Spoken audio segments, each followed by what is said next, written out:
Hey guys, thanks so much for joining. So I'm Tarun. I lead partnerships here at Qapita, and today's webinar is going to be about employee stock ownership plans and the incorporation of company and the compliances and the various other factors to be considered while these are being implemented. We've got founder and CEO of Inrole, Tanvi here with us, and also the head of consulting and operations from Qapita, Rahul here with us. Over to them to introduce themselves, and then we'll get into questions. Hi, Tarun. Thank you for the introduction. I'm going to quickly share my screen to introduce myself and also Inro, after which Rahul can take over. Just give me a moment. So, to introduce myself, I'm a chartered accountant with 10 years of experience in finance, accounting, tax, and regulatory compliances. I'm also a column writer for financial journals such as the Financial Express and the Economic Times. Now, we as founders, when we started Inrole, we realized that a startup founder's journey can be broken and fragmented if it is not done right. Starting with business registration, finding the right bank account, registering for GST, finding an accounting partner, then, of course, paying employees and running payroll, and business compliance with the ROC and RBI, going to employee stock options, and then finally an audit. For this, you have to be ready, and therefore, we created Inrole so that you grow your business and we manage your FinOps. So we created a unified platform to streamline your entire journey, starting with incorporating your company, then CFO services, managing payroll, doing your bookkeeping, tax filing, which is ITR, TDS, GST, all compliances with the registrar of companies and with the RBI. Since incorporation, Inrole has about 800 plus satisfied customers in India and overseas. We have about 20 years of industry experience and we have incorporated 600 plus companies in India so far. We have also affiliated with other startup ecosystem enablers to provide a comprehensive service offering to our customers. That's it from my side. Over to you, Rahul. Thanks so much, Tanvi. Yeah. Thanks, Tanvi. And thanks, Arun. I really appreciate you being invited me for this topic, very close to my heart. So I just introduce myself. So I'm Rahul Somani, head consulting and operations at ESOP Direct, working for more than 200 projects in a field of listed and unlisted company, mostly in the equity compensation landscape.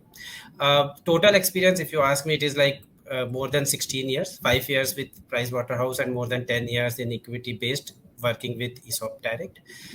If you combined, if you ask me about the ESOP Direct and Qapita, last year ESOP advisory we have given to more than 200 assignments, more than 500 valuations. So it's like a end-to-end solutions we provide, and we also provide a digital platform where we manage cap table and ESOP scheme. So on digital platform, it's already more than 2,200 companies with more than 100 companies are like listed, and more than 40-50 companies are just unicorns and all unlisted companies. Not only in India, we are like globally, so it's like India and Southeast Asia. So this is All right, thanks all. Thanks so much. So yeah, guys, now we'll move on into questions. So we'll do one question Tanvi, one question Rahul, so alternately. And if any of you have any questions, feel free to post that in the chat. Yeah. Right. So just to start off, Tanvi.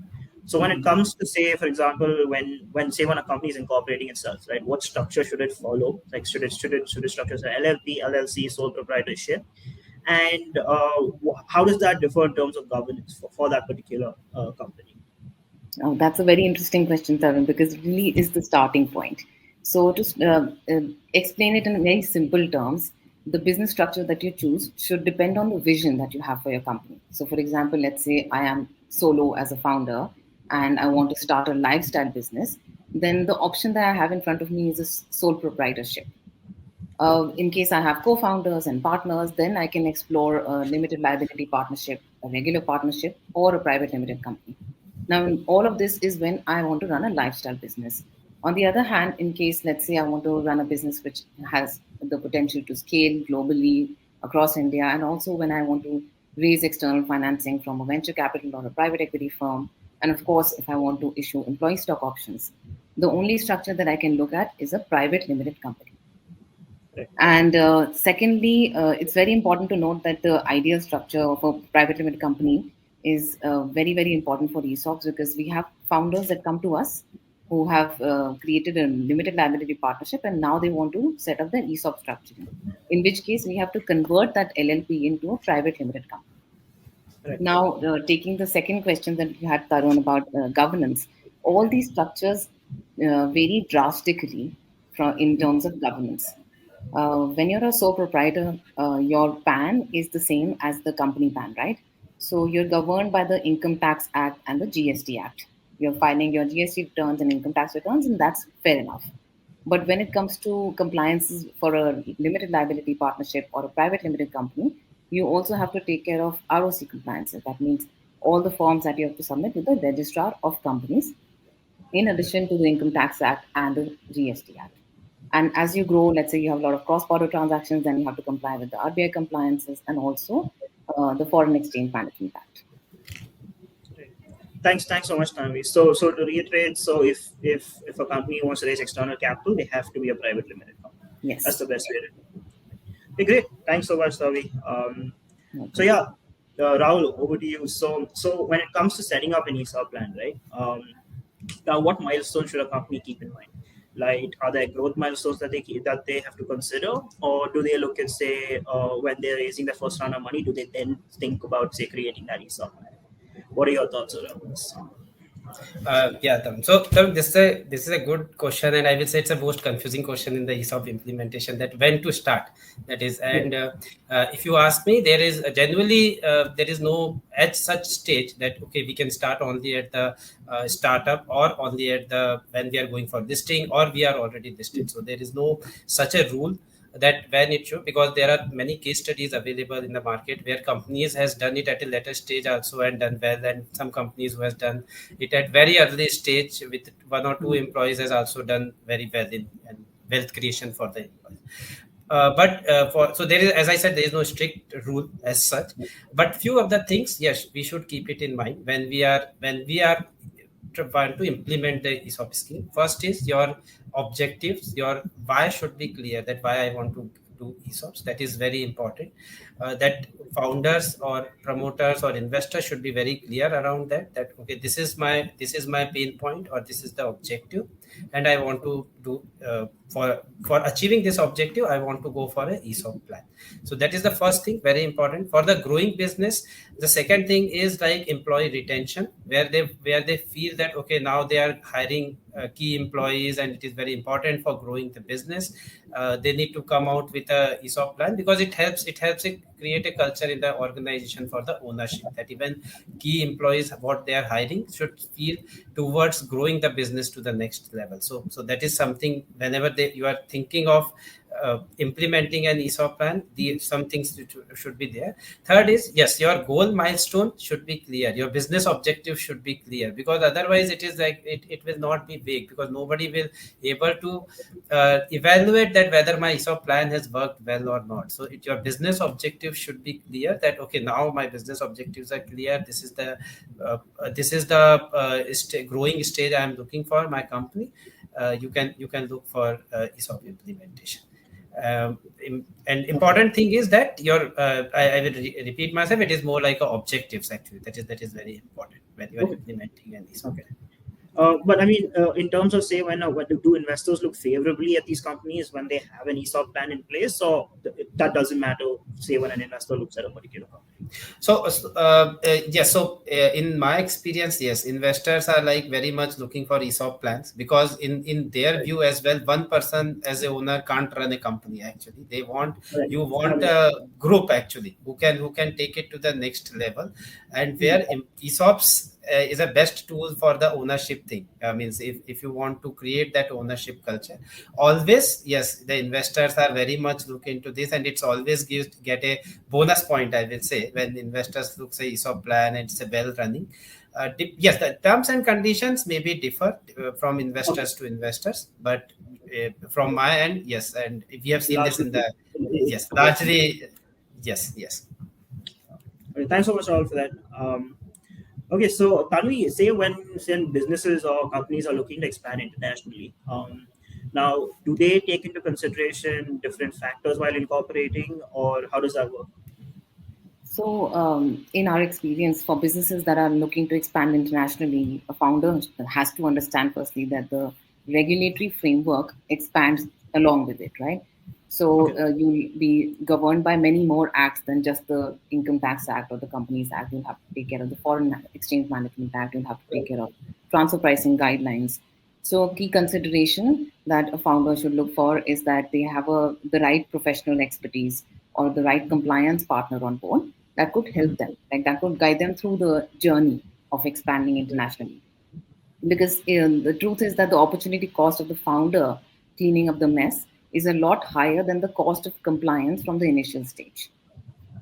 okay, I get what you're saying. And are there like fines, say when you have to say go back and change certain things? Are those a lot more, say, as compared to say doing it you following best practice Definitely. outside? Like the example I gave of founders who come with an LLP and now want to Right. implement an ESOP, then you have to convert the LLP into a private limited company. So they lose out on 6 to 12 months in just doing all of that and having their new setup ready. Right. And up until all of this is completed, they cannot start operations, right? Even if they Yes. have business question. Fair enough. All right. Thanks for that, Tami. Rahul, so I mean, when it comes to say implementing a business, an ESOP plan, right? What steps are involved, and also are there any legal regulatory factors that companies should consider while implementing that particular ESOP plan? Yeah. The first thing is when you are implementing an ESOP plan or for the steps required for the ESOP plan is like you need to first identify whom you are granting. That is very important because it also linked to your legal and compliances thing. Because if you want to grant many employees, some of them are outside India, and as Tanvi has already said that if you are increasing your business outside India, other laws or regulations also comes into the picture. It is not only income tax or companies act. You also need to take care of FEMA. You also need to take care of domestic tax laws or domestic laws of that country. So it is very important. So first thing, identify whom you are granting. Then you Okay. can check the legal and regulatory considerations around the same. For example, just want to give an example here. Like suppose an Indian company wants to give to some US employees. Very important, they should check 409A. And this is a pitfall. Actually, we say many companies has just forgot it to see those things. And later on, after 2 3 years, and Tanvi has identified, said it very well that sometimes cleaning up this mess takes lots of time than doing it today when you are starting it. So it's always Okay. better to that you comply with all these things. So that is just an example, but if you are setting up, then take a legal expert advice, and not only from your country, from your from the for the country where you are granting ESOPs, to make it, because every country has a different law around even ESOPs, because it is linked to equity, and then the Companies Act, income tax, everything will comes into the picture. So this thing. Right. Yeah. uh, yeah, and the last is the stages. Actually, what is the stage of the company? Because if you are going for listing outside India, or if you are going to list in India, the different laws, again security laws of those countries will come into the picture. So important point, as I repeat myself, the first is identify the employees, take a legal advice, setting up your ESOP scheme well drafted, complied with all the regulations, and take proper approvals. Because in some of the countries you need to file your ESOP scheme also as well to the local authorities. So you should comply with all these points while setting up your ESOP plan. So this more from the legal side. I just want to highlight those Right. things. So as in you should be careful and you check before you follow. And also Yes, yes. in terms of budget, I'll leave it to the both of you. How much should companies set aside for an ESOP plan? To set one up. Mm. So I think when you say maybe I will start, uh, and then we yeah, will add here actually. So Tarun, there are two things are required here. One is yeah, the monetary budget, which you need to spend on implementing ESOP scheme, And the second one is how much is the dilution I need to keep aside, because founders need to see both the points. They just Good can't aspect. go with one point. They need to see both the points. So first I take the dilution part, which is much easier and easy. That if you are just a startup stage, companies generally keep more 10% also to for the ESOP pool, and as they grow, their capital grows, it will come down to 5%, and even when you are going for listing, it is 2 to 3%.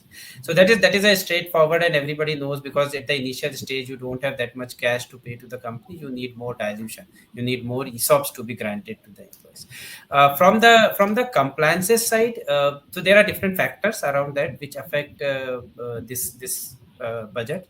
Like how complex is it is, means if it is a you are covering 5-6 countries, you want to grant to more than 100 employees and all, definitely the cost will be higher. If it is a plain vanilla ESOP where just a few employees you want to cover which are in India, there will be less. But in my experience, this works between 5 lakhs to like 20-25 lakh, depending upon how complex and what is the stage of the company. Because if you are going to list outside India, the security laws are more complex there, so we need to consider that. So you're saying 5-6 lakhs even for early stage? Say someone at the maybe Series A stage.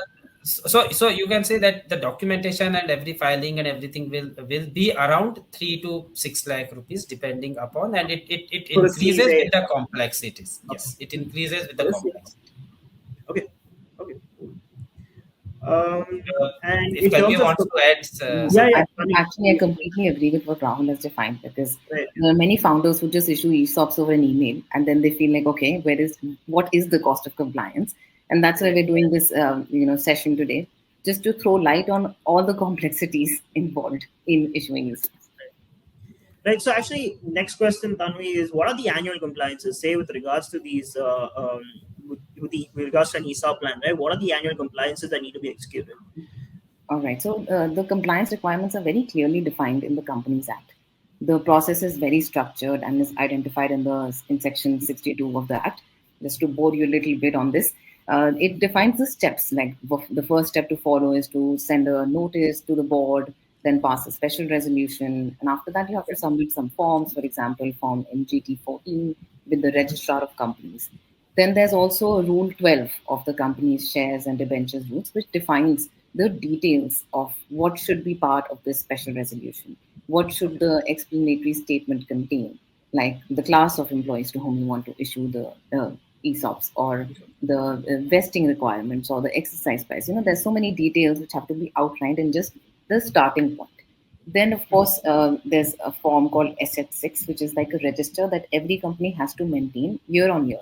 This register of shareholders, or the ESOP scheme, will identify the grant price, the exercise price, and vesting requirements, everything. Now, these are, of course, if we just take a step back, we realize that even when I was talking about incorporating the right structure, and we have to choose a private limited company, in that also the articles of association have to allow for ESOPs. It has to allow for the implementation of an ESOP scheme. If it doesn't allow for it, then another process adds on to it, that you have to first alter the articles of association, and then there's another form with the register of companies for this purpose.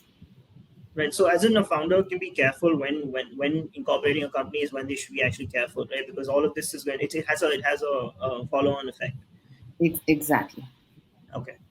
Okay. Right, and adding to the Tanvi's thing, Yeah. actually means she has Yeah. given it in very detail. And one of the thing is the accounting, as means like Right. they should consider the accounting as well, because there's a disclosure required. Even if you are an early stage startup, there's a guidance note by Institute of Chartered Accountant, so you need to put those things in your books of accounts. And we have seen many times that people come at the end of the, like, just before the signing, and they say, okay, we forgot to that, whether we don't know only that whether any expensing is required or not required. So this is very important, that whenever means from the audit point of view, from accounts point of view, do your option valuation, put expensing properly in your books. Right. Okay. All right. Thanks, Rahul. Thanks, Tanvi. And so yeah, I mean, so Rahul, when it comes to the benefits of this of an ESOP plan, have you seen it contribute to the success of a company and its growth, or in your experience, do you think how does it play out? Yeah. Tarun, actually, the main objectives people see in this for implementing ESOP scheme, and we actually did our surveys every 2 years, and it is Mhm. consistently like retention and ownership. These two are the like main factors why people implement it. And in our survey, when we asked them whether your ESOP scheme has achieved that objectives or not, Okay. most of the people say yes, it achieved that objective. So there are like people implement it for a different reasons, like as I said, retention. The second Hmm. is the performance actually from the employees, that they have a business targets, they have a growth matrix in their head, and they need to, they when it is clear to the founders, when it is clear to the employees, it's very means even employees work towards to achieve that thing. So one of the objective for ESOPs is performance, and people have seen that business objectives has been achieved while implementing ESOP scheme. The third is like if the employees are retained, and if the business objectives are achieving, wealth creation is like like a result, which is like one Right. of the objective, but wealth creation is a result. And there are many examples you see there in our in Indian industry, that many unicorns and unicorns has given liquidity events where employees has become like again investors from Yeah. ESOP scheme. Fair enough. So Angel investors. Yeah. so it's like a circle actually, that you Yeah. retain, you work, and you get the wealth creation, and it's a cycle. So Right. so Yeah. in my view, in experience, yes, we have seen that people has achieved their objectives, and major KPIs are like a business and retention. These are the two, and ownership is like a culture actually that they develop in Right. their organization. Right. So in short, it does. I mean, in your experience, it does contribute, say, to the growth. Okay. Yes, yes. Great. And okay, so Tanvi, I mean, like Rahul said, right? It does contribute. Do you guys, are y'all guys, do y'all have an ESOP plan in place? Are y'all looking to set one up? Yeah. And So say if y'all don't have one in place, how y'all going to? Are y'all looking to set? And what are y'all looking at in terms of when y'all set that ESOP plan up? mhm. So Rahul has very clearly defined what are the benefits of ESOPs. I think that's exactly why anybody would consider issuing employee stock options. So I'll answer your question in two ways: as a professional, as a founder. So as a professional, of course, I know that there are certain growth milestones to follow. Certain founders already, it's either founder driven or it's investor driven. They mean, let's say 50% of the startups raise a round and the investor requires them to issue ESOP. So it's a very clear mandate in their term sheet when they sign it. The other is when it's founder driven, where they implement ESOPs as a number one as a retention strategy and number two as a rewarding strategy. Because like Rahul very correctly has put it, that it's a wealth creation process, right? So and building a startup is a wealth creation game from the very start. Everybody who Right. joins, the first few members of the team are in it to see the benefits that they could get 5 years down the line. So now, as a founder, it was a very personal decision on which way and what is the personal milestone. It could be growth milestone. It could be once you have paying customers, you've achieved product market fit, you found your ideal customer profile. So that's why I did not issue any ESOP scheme from the first year. Like I wanted to test it out, have it on and running, and now we've implemented ESOPs. So for me as a founder, it was a very personal way to approach it instead of how I would see it as a professional. Right. No, I get that. I get that. I get the difference. I mean, yeah, so employees going to join because they want the option in the overall creation, but you have to look at it from you have to take look at the big picture, and I get that. I get that. Makes a lot of sense.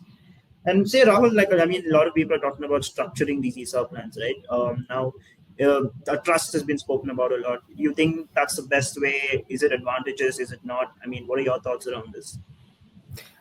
Yeah. So, Tarun, yeah, it's a very good question. And nowadays, actually, the trust thing is like everyone wants to ask that what are the Yeah. advantages, whether we should implement my ESOP plan through trust. But in my view and from the experience, if you see, trust is a little bit complex structure. It is not so easy. So when you are at a startup stage or when you are growing your business, founders and promoters wants to put more energy towards the growing the business rather than doing the administrative thing, which comes with a trust thing. So even when we conducted survey around the same, and when we asked, and not in India, either in the Southeast Asia, we got the responses that yes, they do, means with the early stage startup until Series C, they don't have a trust actually. Means many few companies have trust. Otherwise, everybody is going to a direct route. And the reason we got is a similar what even we thought, that administratively it is not easy.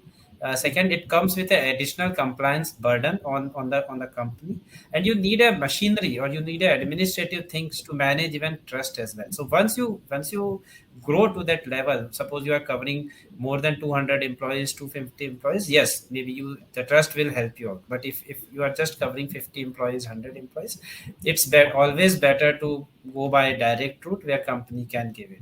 The other advantages, yes, the trust has an advantage of a certainty. The trust has an advantage of the independence from in a startup. But when I talk about a growing business, when I talk about a startup, the confidence is more on the founder or promoter, not on the structure actually. So if they feel Right. that yes, my founder and promoter is with me, even employees are blindly agree. Second thing, yes, and it's easy to handle through the direct route rather than going through a trust route in an early stage companies. Once you grow to that level, you need a trust. Then yes, the trust has the different advantages at that time. But looking at our today's talk, it is more for the growing business and the startup. Right. My suggestion is to wait unless your investors term sheet say that okay, you need a trust for the capital structure certainty. You do it. Otherwise, wait for some time, and maybe once you grow to that level, you you can And implement is there like a significant cost associated with migrating it from a traditional structure to a trust structure? Yes, yes, Tarun. Because as per Companies Act as well, there are separate sections where they define that who can be a trustee, who can't be a trustee. Because once you grow to that level, even the Hmm. Companies Act or the compliances wants that it should be an independent entity. It should not be like linked to the company. So at some level, it should be independent. They have a own how they can vote on the shares. Everything will be defined. So it's a very and as Tanvi said, whatever you are doing for like income tax returns, filings, all these things, what you are doing for the company, you need to do for the trust. So it's like a double thing for you. Yes. So Okay. Okay. Okay. Okay, great. I mean, I'll leave it to the audience. I mean, the people here, if they have any questions. We haven't got any so far, but like, I mean, in case y'all guys have any questions, feel free to post in the chat.